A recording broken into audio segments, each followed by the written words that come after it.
भगवान जी हो अपना संतान के तुम्हारा जन्म। भगवान जी अपना संतान के तुम्हारा जन्म।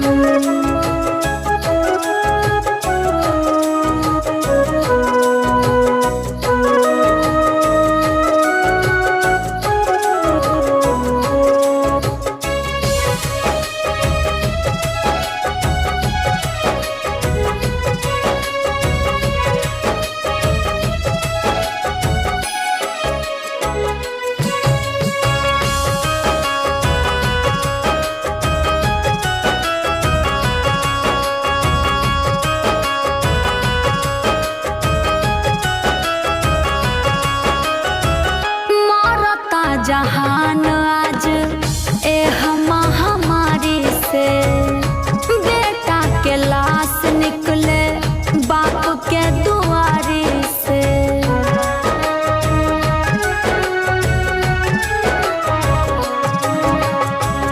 मरता जहान आज महामारी से बेटा के लाश निकले बाप के दुआरी से।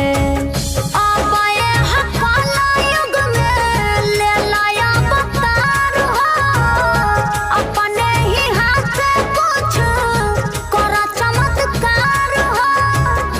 दुखिया बेचारा के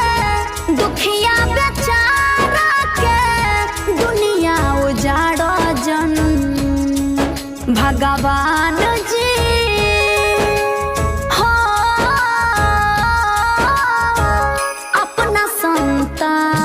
के तुम्हारा जन्म। भगवान जी अपना संतान के तुम्हारा जन्म।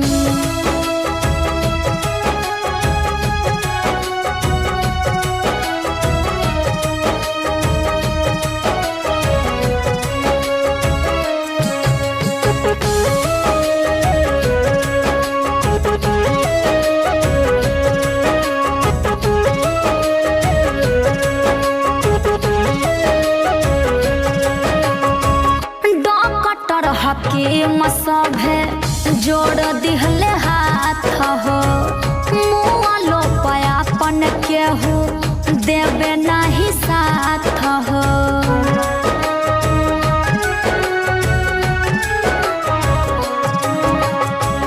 डॉक्टर हकीम सभे जोड़ दिहले हाथ हो, मुआ लो पयापन केहू देवे नहीं साथ हो।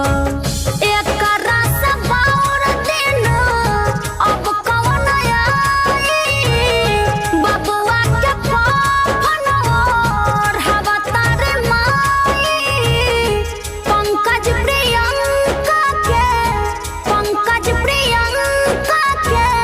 बिनती विसर्जन। भगवान जी